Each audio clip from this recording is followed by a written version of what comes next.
Okay, time for a new video, and whether you are somebody new to my channel or you are returning to my channel to watch this video, it is greatly appreciated.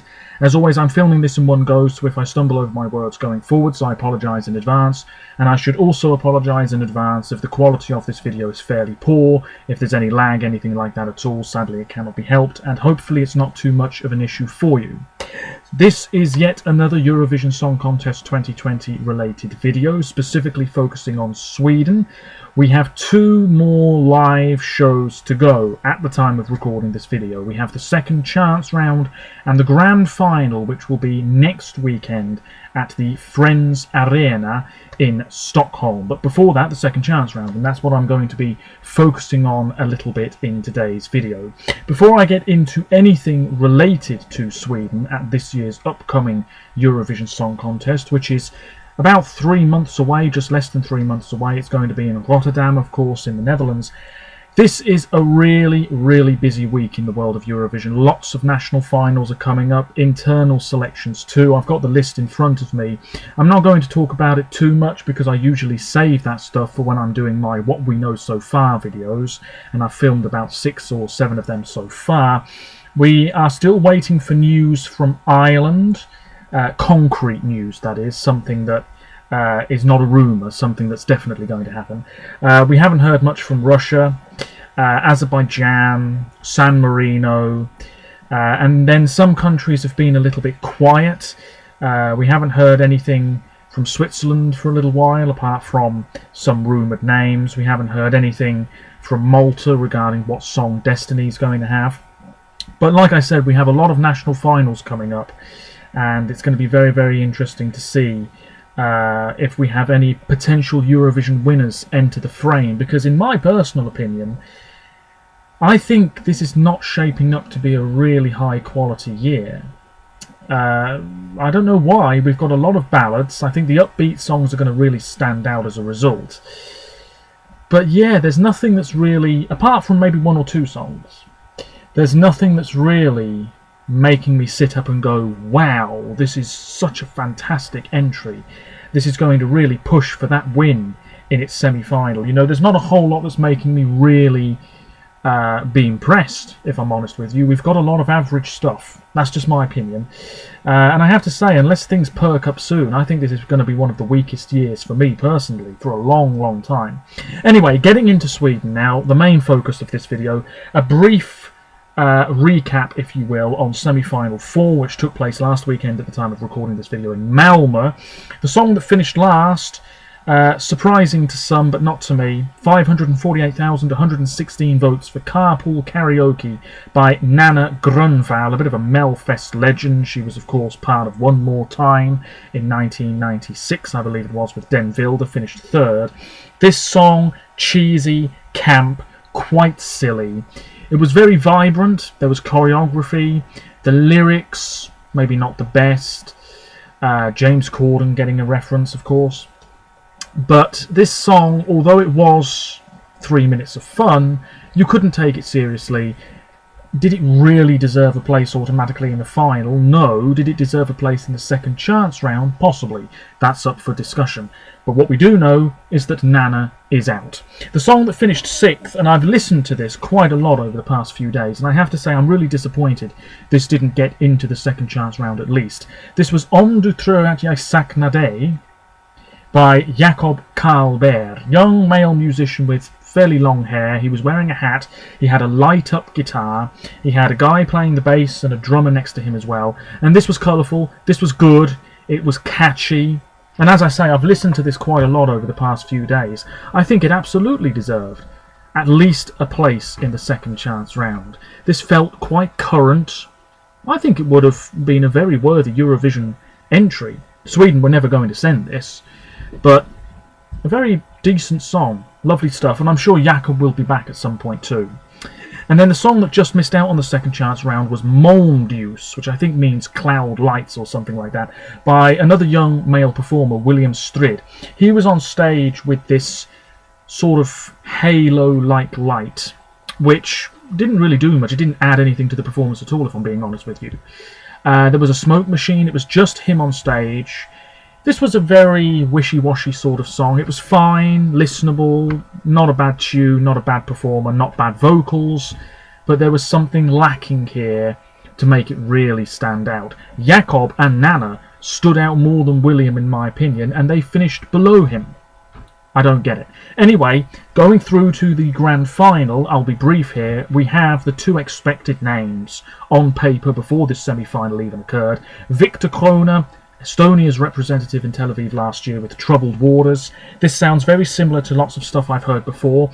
Again, I don't know what it is with Melfest this year. An upbeat song where the aesthetic is quite dark. I mean, there are lots of lights flashing at certain points in this song, but there's not a whole lot of colour. It's all very bland. I don't get that.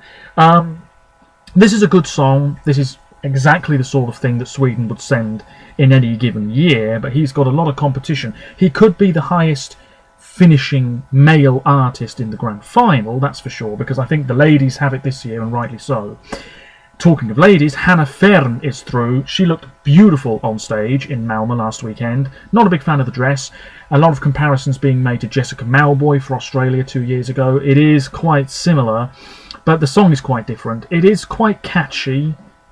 It is quite a playful, cheeky sort of song. It's almost too slick. There's lots of quick camera transitions. I think it could be a lot simpler. Not a big fan of the whole colour scheme in general. The song's called Brave. It is a pretty decent entry. It could be our Melfest winner. But I think a lot of people were a little bit disappointed that Hannah didn't have something a bit stronger. At least it's not the same as what she had last year with Liamu. That was more a straight-up ballad. This is, like I said, a little bit more playful, cheeky, happy somehow. Anyway, the second chance round will take place at the Stiga Sports Arena in Eskilstuna. It's the first time that location will stage a Melfest show.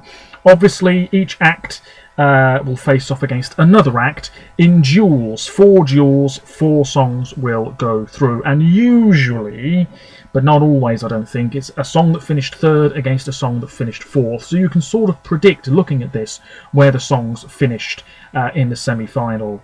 In the semi-finals that have passed. Of course, we won't know the exact results until after the final. So Duel 1 is Anis Don Domina with Vem Samos, and Elin Benediktsson and Simon Peyron with Surface.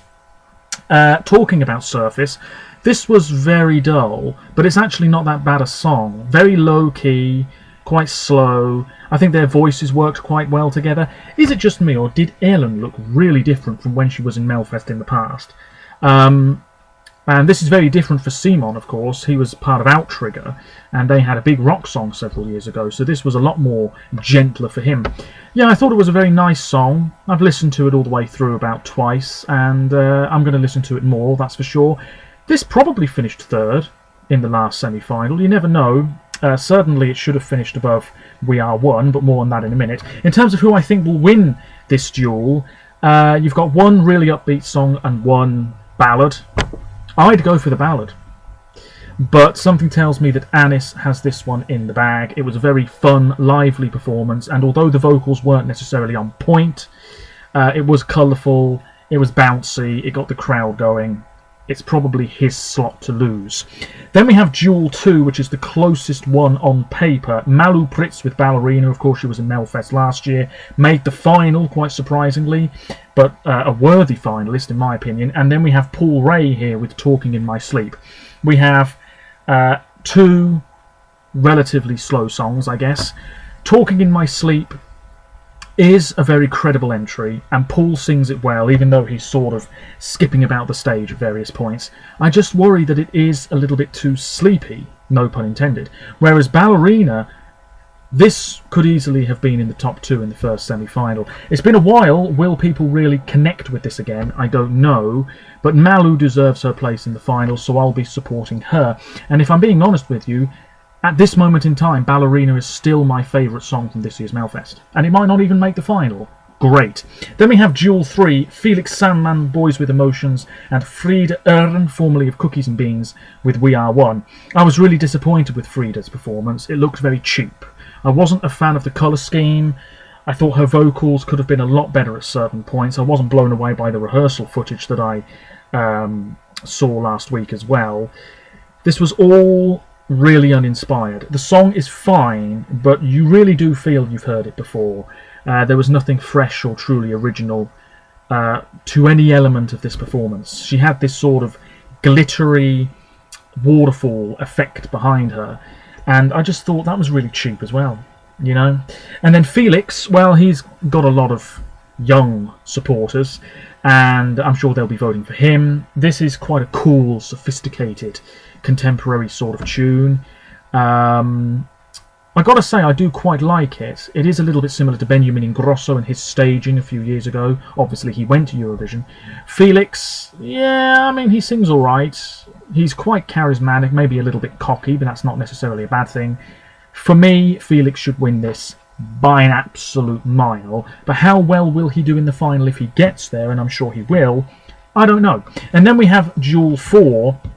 An interesting one, this could be quite close. Mendes featuring Alvaro Estrella with Vamos Amigos. Now this is another colourful, lively performance, some Spanish lyrics thrown in for the mix. This is a good song, but again, is it really that original? Are the Swedish public going to want something arguably a bit more jaunty and in the Swedish language, or are they going to go for something that just feels like a typical summery tune, which I think is what Vamos Amigos really is? Mendes has done well in the public vote in the past. Let's not forget a few years ago, the juries couldn't care less for him, the public had him about third. And he still finished last overall, admittedly, but still, he's done well in the public vote. As for Pia och Dräng by Drängarna, this has, you know, a whiff of the Irish about it. You've got choreography, you know, it just feels very Irish, and if you've listened to the song, you'll know what I'm on about. It's very fun. It's in Swedish. Experienced band. Really enjoyable. I've watched the performance and listened to the song quite a lot over the past week or so. Really enjoyable stuff. If Sweden, let's be honest, I'll say it, if Sweden had any balls, they'd have put this straight through to the final and would give this song a really good chance of winning Melfest. But the problem is, Sweden would never do that. So this song might well miss out, which is a real shame. Personally, I think the second chance round, I'm not sure whether it's a random draw or whether Krista Björkman is like, let me take a look at these results. I'll make sure that that person goes through and that person goes through. For me, personally, Elin Benediktsson and Simon Peyron, Malou Pritz, Felix Sandman and Drängarna. But what I'm expecting is Anis Don Demina. I am expecting Malou to do it by a very narrow margin. I'd be disappointed if she missed out, because that's a cracking song. And she will be back in Melfest, for sure. I feel confident about that. She's still only 16, can you believe it? The Melfest final, I think, is on her birthday, so it will be a nice gift. Felix is definitely going to win against Frida, barring some almighty shock. And Mendes, I think, is going to go through with Alvaro as well. Let me know your thoughts. In terms of Melfest as a whole, it's been pretty good, maybe on par with last year. Who's going to win the final? I'll talk more about that next week. Let me know your thoughts. I should also say, on a completely different note, not talking about Sweden here, if you weren't already aware, the UK entry is being revealed this Thursday morning. That is the 27th of February on BBC Radio 2 and Radio 1. Now this is the first time that I can remember that our act and song is being revealed on Radio 1. It's a big deal. There's a lot of rumours circulating that it could be an established name. Mabel, who won Best British Female at the Brit Awards recently, it could be her. George Ezra is a name that I've seen, but arguably he's a bit too famous. I don't know. But it's likely at this moment in time that it could be a really established name, or it could be a complete newcomer. Who knows? But Radio 1 and Radio 2, that's quite interesting. Graham Norton made a statement on TV, a very brief statement on TV just the other day about it. So we shall see, and I'll be making a video all about that. Feel free to check out the links in the description to my other social media pages, including my blog, where you can read my thoughts on all of the songs for Eurovision 2020 that we know so far, and see my top 11 or 12 or whatever it is. Until next time, thank you very much for watching. Sorry if the quality wasn't that great, and roll on the final of Melfest in a couple of weeks and Eurovision 2020. Bye for now.